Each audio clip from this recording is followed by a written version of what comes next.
پیغمبر خدا صلی الله علیه و سلم فرمودند که قلبها زنگ میزنن همچنانی که آهن زنگ میزنه. یا رسول الله، صاف کردن و تازه کردن چخیله که ما این زنگ تازه کنیم؟ حضرت در جواب میگن که قرآن زیاد خوانه و مرگ بسیار یاد کنه. کسی که اگر قرآن زیاد میخونده و مرگ زیاد یاد میکرده چیکار میشده؟ خداوند قلبی او را چیکار میکرده است؟ پاک میکرده. قلبا زنگ میزنن، قلبا سیاه میشوند، قلبا چیرکین میشوند. پاک کردن او چی بده؟ از خواندن قرآن. هر کسی که اگر چیکار کنه؟ پاک نه، چی میشوه؟ قلبش پاک میشوه. برای هر انسان برادرم جا تندشین التماس. مردم غم نتی، پیغمبر لعنت کرده اگه خدا ما رو میگه به مردم جا تندشین غم نتی آدم را. و ما جلاؤها یا رسول الله، پاک کردن قلب چه فرستاده خدا؟ تلاوت قرآن و چی گفتن حضرت؟ ذکر الموتی، یعنی مردن یاد کردن. دو چیز قلب انسان چیکار میکنه؟ پاک میکرده. یکمش که انسان دائم قرآن خوانده است و دومش انسان یاد چی کنه؟ یاد آخرت کنه. وقال فضیل بن عیاض حامل القرآن حامل رأیت الاسلام. جناب فضیل بن عیاض فرمودند که هر کسی که قرآن از یاد کنه، قرآن آبروش بلند کنه، این انسان پرچم بردار اسلام است. بیرق بردار اسلام کیا بودیان؟ کسای قرآن از یاد میکردیان، با او قرآن عمل میکردیان. هر کسی قرآن حفظ میکنه، هر کسی قرآن از یاد میکنه، هر کسی قرآن چیکار میکنه؟ عمل میکنه. با قرآن چیکار کردن در کار عزیزان؟ با قرآن عمل کردن در کار. این کتاب عمل ایوخی. ما خودمون قرآن تقسیم کردیم، بعد از اون میگیم چی به مسلمان ها پیش نمیروند. ما در قرآن یک ترمینی داریم با نام عزین. نامش چیه؟ عزین. یعنی میگن اونها قرآن عزین کردن، پارچه پارچه کردن. ما قرآن خودمون پارچه پارچه زندگی میکنیم، پارچه پارچه عمل میکنیم، بعد از اون میگیم چی به جامعه اسلامی پیش نمیروه. همون روز کسل میشم با مراجعت قرآن میبیاید که همین بیماری را خوندن در کاره که شوق خوش نمیبره. همون روز بیمار میشم گمان میکنیم که قرآن فقط کتاب برای دعاخوانی کسلی ها هست. همون روز پدر میمره با میبیاین میگه خیر اگر قرآن خوان که خانده جنازکی آمدیم، خمون قرآن پاره پاره کردیم. همون روز توی عروسی و دامادی میشه و یک قرآن میبیانه در تک چادر توفه میکنن. آخه میگه شما خودتون قرآن پاره کرده، شما خودتون قرآن میگه پارچه پارچه کرده. امروز میگه جامعه اسلامی چرا پیش نمیروند؟ کسی که قرآن از یاد میکرده است، کسی به او عمل میکرده است، این چی بوده است؟ پرچم برداری چی بوده است؟ اسلام. یک کس میگه که من چیکار کنم که بیرق اسلام رو بلند کنم؟ قرآن از یاد کن، با او عمل کن. این همین بوده پرچم اسلام رو بلند کردن، این همین بوده پرچم اسلام رو راست کردن. فلا ينبغي ان يله فلا ينبغي ان يلهو مع من يلهو ولا يسحو مع من يسحو ولا يلغو مع من يلغو تعظیما لحق القرآن. برادر را گفته هر کسی که با یک نفری که قرآن پس میکنه هیچ محل قطعی دوستی نکنه. هر کسی که قانون قرآن قبول نداره با او هیچ محل دوستی نکنه. یکی از واجبات ایمان همین بوده است که کسی دیده و دانسته قرآن خار میکنه، کسی دیده و دانسته قرآن را عمل نمیکنه، کسی حتی خطا کردن نمیدونه می کار نمیکنه، با اینها یک جای نشوه، زیرا که حق قرآن ضایع میشه. همین دوستایی را نگیره که اونها قرآن قد زندگی نمیکنه، همون را دوست نگیره عزیزان. کسی به قرآن زندگی نمیکنه، کسی میدونه نمیکنه. با میل بعضی آدما نمیدونن قرآن قد زندگی نمیکنه، نمیدونه بیچاره گمراه، همین قد هم دوست نشه. گفته حق قرآن ضایع میشه. حق قرآن چی میشه؟ ضایع میشه. حق قرآن رو ضایع نکنه.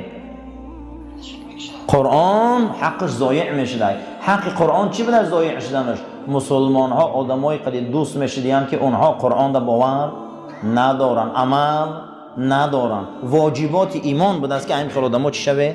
آساسته دور باشه، زیرا که ضرر اینا در ما میرسه.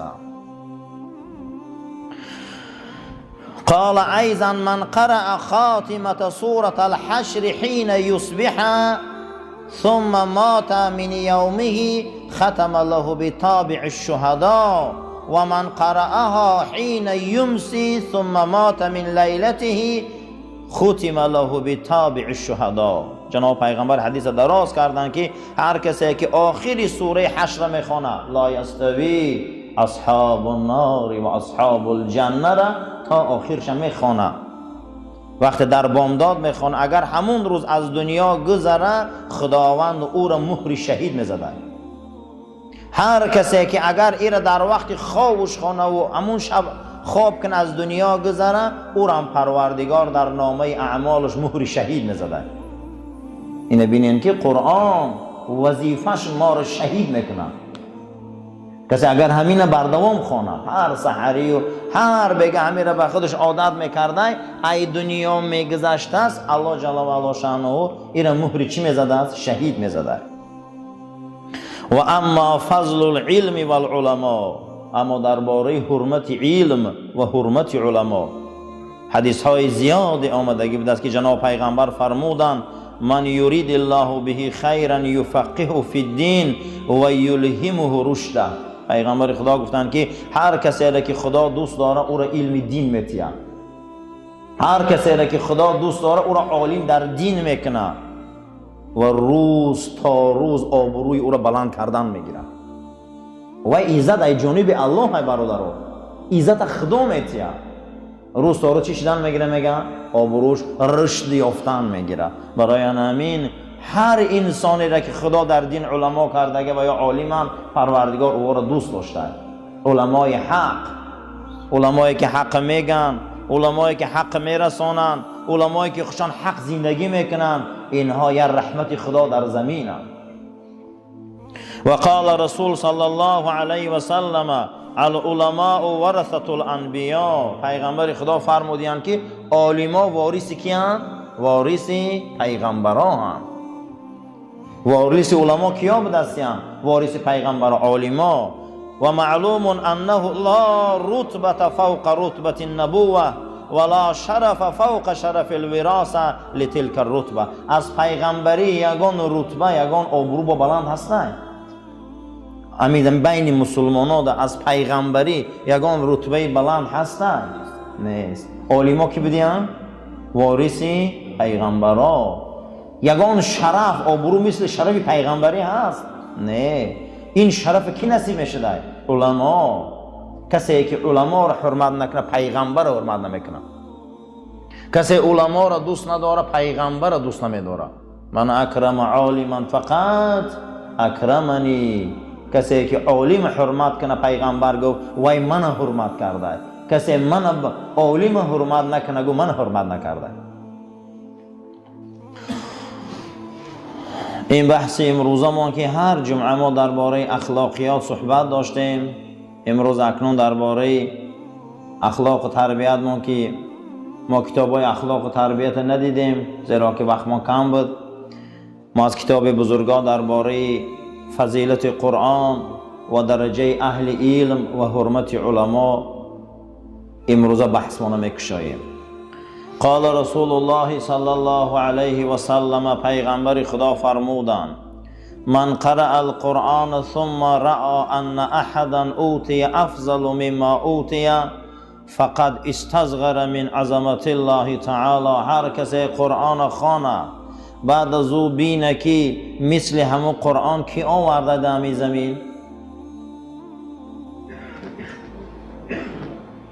یعنی یک مراتبه بینه که کدام قانون دنیا 1400 ساله یه حرفش بگونه نمیشود.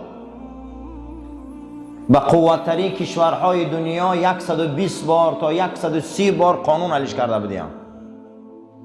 من امروز به قوتترین کشورهای دنیا رو شما میدونید، خود یک بریتانیای کبیر 120 بار قانون حلش کرده بوده و پیش رفته. هر روز میخیزه یک قانون میبرن، یک قانون دیگر خط میزنن. اما این قرآن بالای لوح تمونه میگه یک بار بین پیغمبر مثل قرآن یگان کسم خیلی آورده 1400 سال میشه یک نقطش دیگرگون نمیشود. آیا میشه با آدمی که پیدا شود گو از فردا بیا سوره قل هو الله رو میگیریم؟ پیدا میشه خیلی پیراتر. صدها نیرو قوه ها بعد قرآن پیدا شدن، مبارزه بردن، یک الف شجمونده نتونستن. پیغمبر خدا فرموده که شما وقتی قرآن میخونه یا پیشانتون قپی بینه که یگان کس مثل همین کتاب آوردگی، هم خیلی کتاب در زمین، هم خیلی قانون آمدگی است، فقط استصغر در پیش قدرت خدا ای قحک میشه. اکنون دانه که اون کسایی که این کتاب در قفس سینه‌شان جا میکنن، شما هم در پیش ویو هیچیه.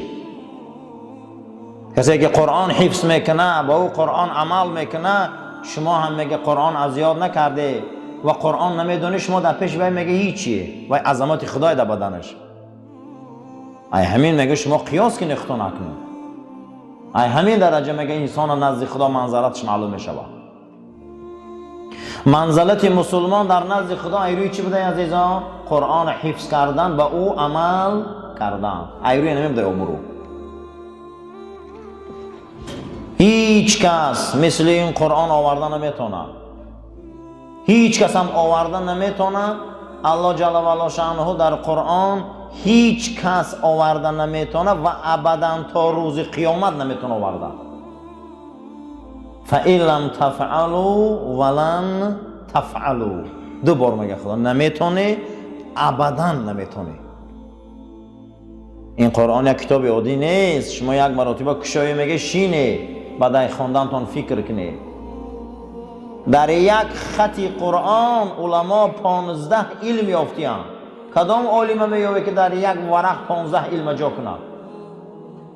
بحث خدا، بعد از اون میره قیامت، بعد از اون بیا جنت، بعد از اون میره دوزخ، بعد از اون بیا آفرینش، بعد از آفرینش میره و سیاره ها، بعد از اون میره و آفتاب، ماهتاب، میره و زندگی فرعون. از او جمع میبیاید با میبینی دیگر دنیای دیگر میگذره میره و قرآن. در یک ورقش 15 علم یافتیان. برای همین گفتن معجزه. چی هم گفتن؟ معجزه. میگه شما گفتن نه، در پیش عظمت خدا میگه شما ای قحکه، هیچ نیست. میگه ای قحکه شما در پیش عظمت پروردگار. و قال النبی صلی الله علیه و سلم ما من شفیع افضل منزلة عند الله تعالی من القرآن. پیغمبر خدا صلی الله علیه و سلم فرمودند که یگان شفاعت کننده را در روز قیامت بزرگتر ندیدم از همون انسانی که قرآن حفظ کنه. پیغمبر خدا چی گفته به دستیان؟ یگان کس ندیدم که قرآن چیکار کنه نزد خدا از روی شفاعت، از روی منزلت مثل قرآن از یاد کنه ندیدم. که اونها چی از یاد میکنن؟ قرآن. و قال النبی صلی الله علیه و سلم افضل عبادتی امتی تلاوت القرآن. بزرگترین عبادت بعد نماز برای امتی من این تلاوت قرآن است. بزرگترین بعد نماز چی بوده است؟ خواندن قرآن. و قال النبی صلی الله علیه و سلم خیرکم من تعلم العلم و علمه. بهترین امتی من در بین مردم کسایی هستند که علم میگیرن و به مردم میرسونن. علم میگیرن و به مردم چیکار میکنن؟ میرسونن، تعلیم میتین. منزلت انسان، بزرگی انسان در کار خیر معلوم شده. مردم کدام وقت معلوم شده؟ ای کار خیر. منزلت انسان ها ای کار خیر معلوم میشود. و ایرا نقض دان با اندازه کار در این دنیا نیکی کن و همیشه چیزی که در عهده تو هست عهده برا باش و همیشه بدون که منزلت انسان ها در علم معلوم می شود. آدم ایرو چی معلوم میکنن؟ گفته با علم. یکم خیر، دویم عهده برایی. ای همه درجه بلند در جامعه ایرو چی معلوم شده؟ علم. اگر علم نباشه گفته است جامعه ها فساد میشوند. اگر علم نباشد جامعه ها رسوا میشوند. در بدن انسان ها هم علم نباشد گفته او بدن ها هم رسوا میشوند. بدن آدم علم نداره و بدن رسوا میشده. منزلت بلندترین در جامعه ها و در تمام تمدن ها ایروی چی بده عزیزان؟ علم. یکم خیر بده، دویم عهده براری. یا آدم علم نداره نه که عهده برای زندگیش پیش میروه. علم نداره نه که عهده برای همین روز توبه کار میکنه. علم نداره، یگان رابطه با علم نداره. دویم گفتن چی خیر نیکی آدم علم نداره عهده برای نیست نه که نیک آدمه. آدمای نیک، آدمای عهده برا منزلتشون معلوم میشده. سوم درجه منزلت ایروی چی بوده؟ ای همه در بلندترین درجه علم. برای همین اکنون امروز اخلاق و درباره اخلاق نیک و اخلاق حسنه صحبت میکنیم. قول این بزرگ خودی وارد میشویم. برادرها یا خیرخواه باشه، یا عهده برا باشه، یا عالم باشه. ایمی سه تایتش باشه. زیرا که این شخصیت منزلت بزرگی را در همین سه نوع چیزه دانسته. اولین چیزی که اخلاق ما را راست میکنه توکل به خدا بوده. توکل به خدا معنی چی بوده؟ هدف باید معلوم باشه، مقصد باید معلوم باشه. ای خفوی رزق یکی از اعمالهای رذیله که خدا او دعا را قبول نمیکرده، آدم در کنج خانه شینه و دعا کنه که من در خدا رسته. خدا دعای انمی خیلی انسان قبول نمیکرده که در خانه شینه یگان هدف نشان نتیه، یگان حرکت نشان نتیه و دعا کنه که خدا ما در رسته. خدا دعای همه را بوده حضرت قبول نمیکنه. برای رزق عزیزم تلاش میکنی، برای رزق حرکت میکنی، برای رزق پیش میری و او را میسپاری به صاحبش که توکلش بته. این توکل به خدا میگفتیم. هر مسلمانی که مقصد نداره توکلش معنی نداره. مقصدمون باید معلوم کنیم، هدفمون معلوم کنیم. همین هدف از مسجد آمدن چیه؟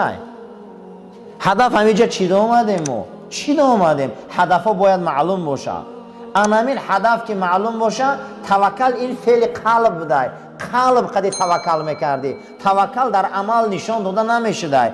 در عمل وقت توکل نشان میدادی نام این چی بوده؟ تفویض. نام این چی بوده عزیزا؟ تفویض. تفویض چیه؟ واگذار کردنی تمامی عملها به خدا، با از خدا دعا میکرده که اگر همین کار برای صلاح من نباشه، خوبی من نباشه، الهی اینم عملیش نکن. نام همین چی بوده؟ تفویض. فرزندار میشوه یک از ولی های خدا و این خرسان میشوه میگه امروز به توکل به خدا رسیدیم که فرزندار شدیم. اگر گفته خدایا دردی سرم باشه حوضی بردار شد، انیش تفویضه. همون سال مهنت کردی، همه کار کردی، آوردی آخری کار به معنیش کار بود نشد. در انمی جبه تفویض کنی که خدایا تو میدونستی که همین به منفعت فایده من نبوده، تو عملیش نکردی.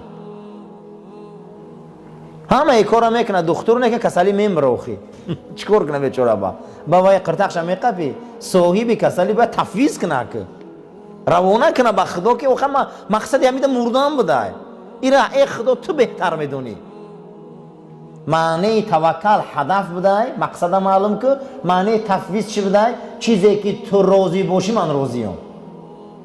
انا همین ریشه های اخلاق بوده. کاش که مسلمانان خیلی میشدن، کاش که حاضر مسلمانان خیلی میشدن، تفویض میکردن. معنی تفویض چی بوده؟ با نیکیم باشه عملیش کن، با بدیم باشه عملیش نکن. نمیخواهم. بسیار انسان ها بسیار در دعاها طلب میکنن اما عملی نمیشوه. معلومه که خداوند میدونه که به خیر ما نیست. خداوند میدونه که همون برای خیر ما نیست، نمیتیمونه. باید ما اینا تفویض کنیم. پروردگارا ما همین کار صلاحش میخواهیم. اگر به صلاح من باشه بته، به صلاح من باشه نته. برای ما برادر بیا تسلیم شویم. اللهم ربنا آتنا في الدنيا حسنة وفي الآخرة حسنة وقنا عذاب النار وصلى الله تعالى على خير خلق محمد وعلى أصحاب الأجمعين برحمتك يا أرحم الراحمين.